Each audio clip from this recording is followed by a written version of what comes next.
What is your safety strategy? Hi, I'm Jordan White with Live Safer. And the cornerstone of preparedness, especially given what we're looking at in the world today, is security. I didn't ask what your security strategy was, though. I asked what your safety strategy was. And if your response was something in the voice of Keanu Reeves saying, guns, lots of guns, as if you were John Wick, slow your roll. I will get there, and I would love to spend the day on the range with you. I think you would be a blast, but that doesn't help get us where we want to go. So if you're that person who has amassed a bunch of firepower when it comes to your security, then you may have left a few critical pieces behind. And one of those critical pieces might be your spouse and your kids. So we're going to reel it back to this thing I like to call safety strategy, because it's very inclusive of all the components that are important in preparedness. I mentioned before that I do consulting and training for executives, individuals, families, community groups, churches, law enforcement organizations, public safety groups, you name it. There's a lot of different groups that have safety strategy issues that have to be worked out. When it comes to families in particular, I have a serious heart for bringing the entire family along in this journey. I know a lot of ladies, and I'm not saying all, so please don't get offended and start shouting at me in the comment section. I get it. You're badass and awesome.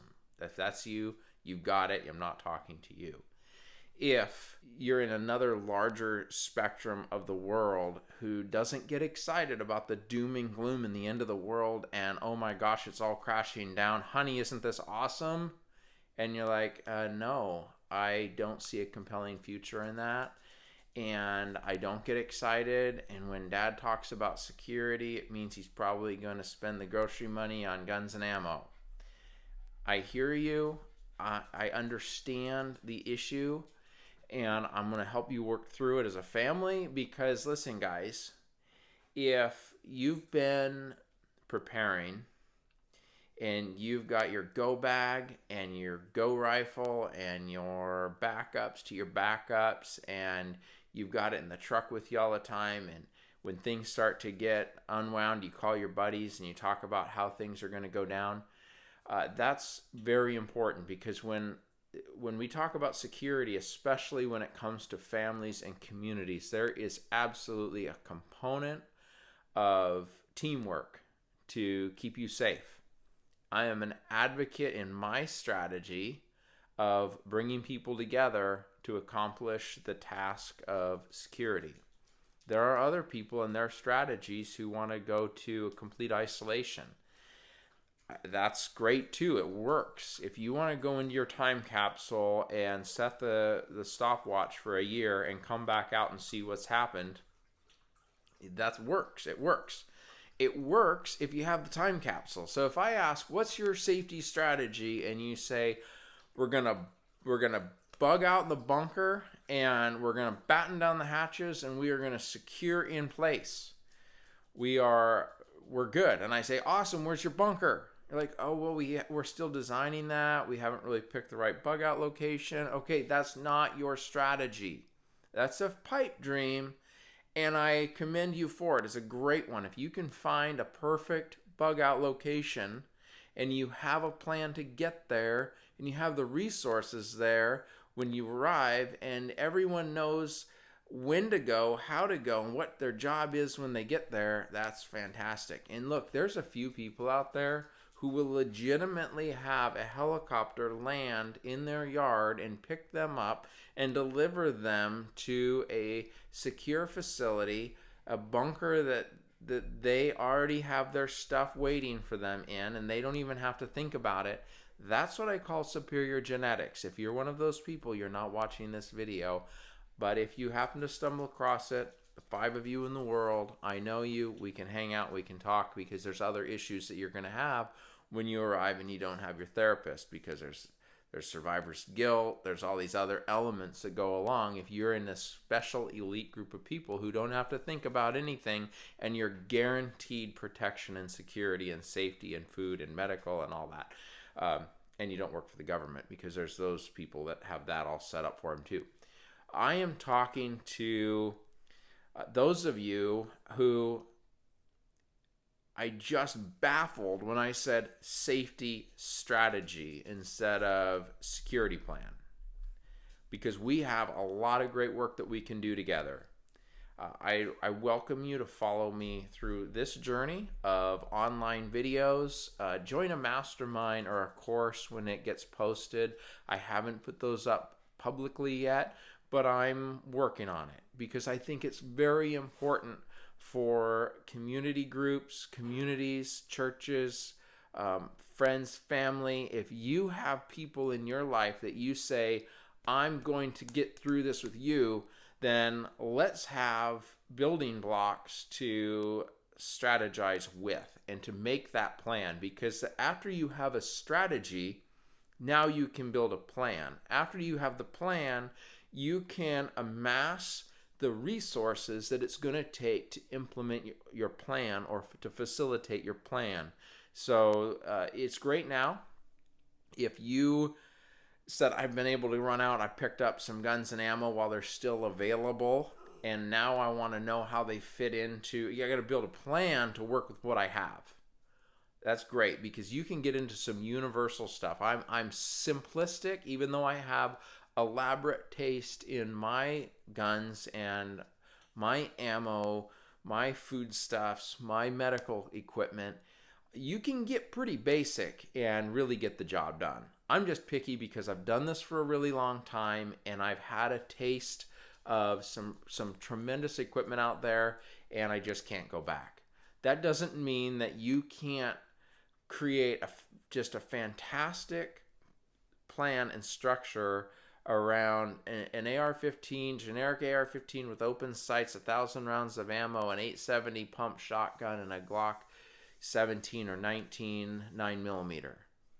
We can branch off from there. There's a lot of options. If you don't have one component of it, it doesn't mean that you're like, rats, there's no point in planning any further now. We're going down with the ship. We don't have the stuff we need and we can't get it.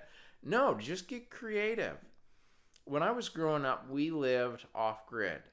We lived where we would go sometimes a month or more without even going to check the mail. We bought groceries once a year from the grocery store supply catalog. So the ones that the grocery stores order from, people that live up in the middle of nowhere, like once a year, sit down, they have a budget, they order, a truckload of food that they're going to put in the cellar, and it's going to get them through the entire year. Then they supplement it with canned goods, things like that. We did that. Well, you have buckets of bolts, you have spare motors from this and that, a generator here, a wire there. We had our own sawmill. We had to get creative, because when things broke and you weren't going to go to the store and you didn't have the exact part you need, you just fixed it. So that works. And that's what we're going to face if the horse doesn't get back on the trail in front of the wagon, if the ship doesn't get righted and pointed in the right direction in the world and in our country. We are going to lose things that are really important to us to maintain the same lifestyle that we've enjoyed.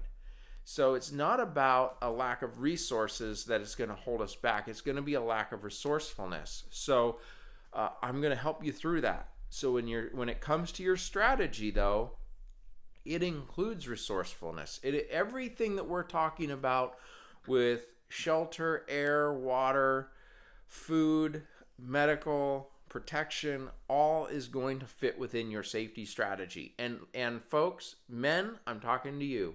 Your ladies and your children can get behind a safety strategy. They're screaming for leadership, and they're saying, I will follow you, just tell me where we're going. If there's a compelling future ahead that you can wrap them into and they play a part in it, and it's not you against the world with a bug out bag and a duffel of loaded magazines that you're going to go out and save the world. Let's talk about our homes, our communities, and start to prioritize what we're going to do, whose job it's going to be. And whether you got little kids, they have a job. There's great books. I love the prepper books that are available because they bring on these issues that we could potentially face: EMPs, nuclear attack, grid down scenarios, pandemics. Imagine that.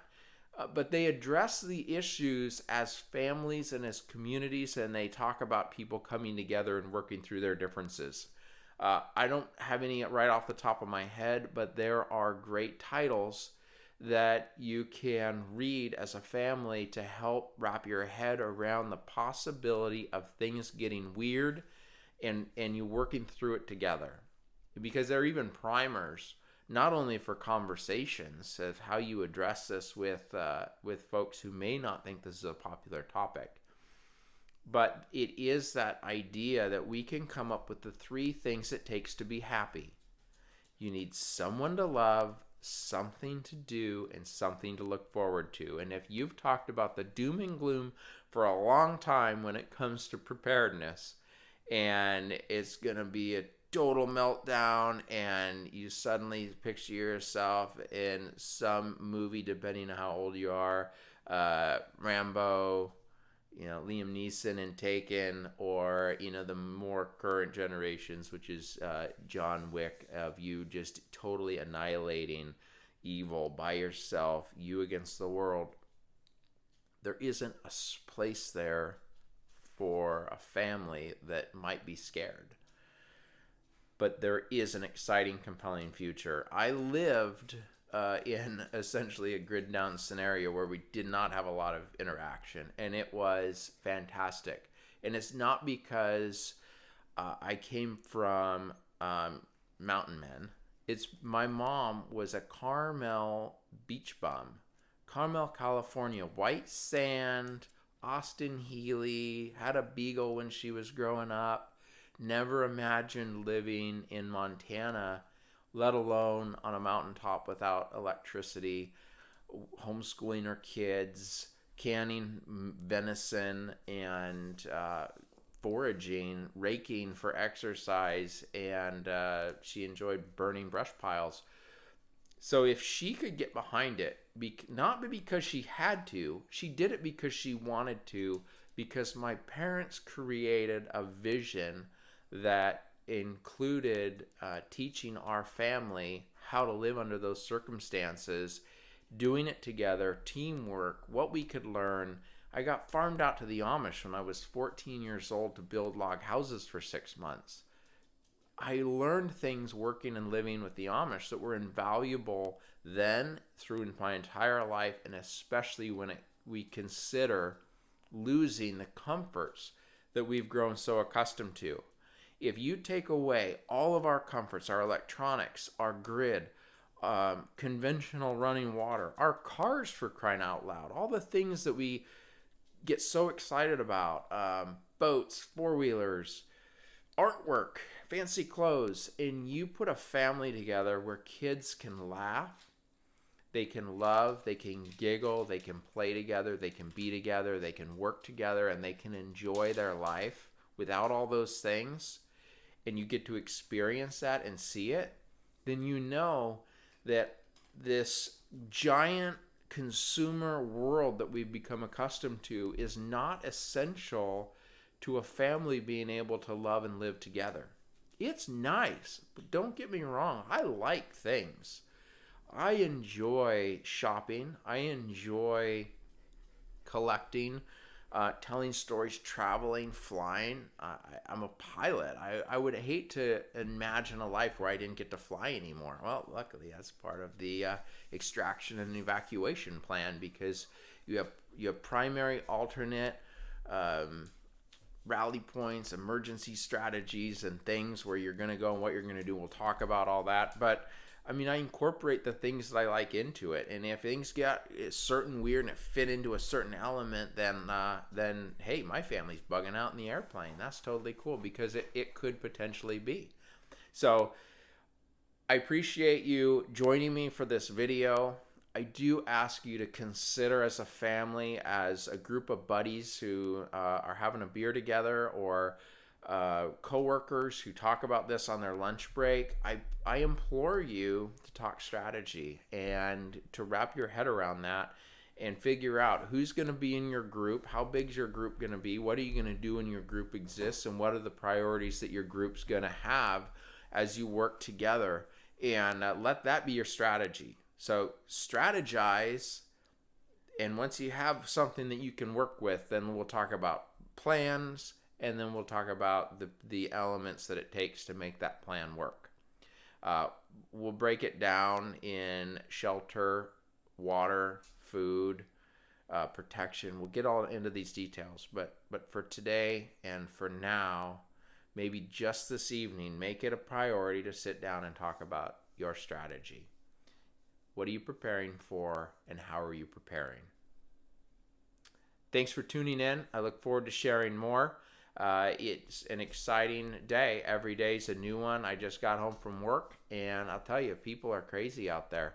And it's an opportunity for us to double down on our character, our values, and what we stand for, to not get sucked into it, and be a light in the community and leaders in our homes and in our businesses. So stick with us. Thanks a lot, folks.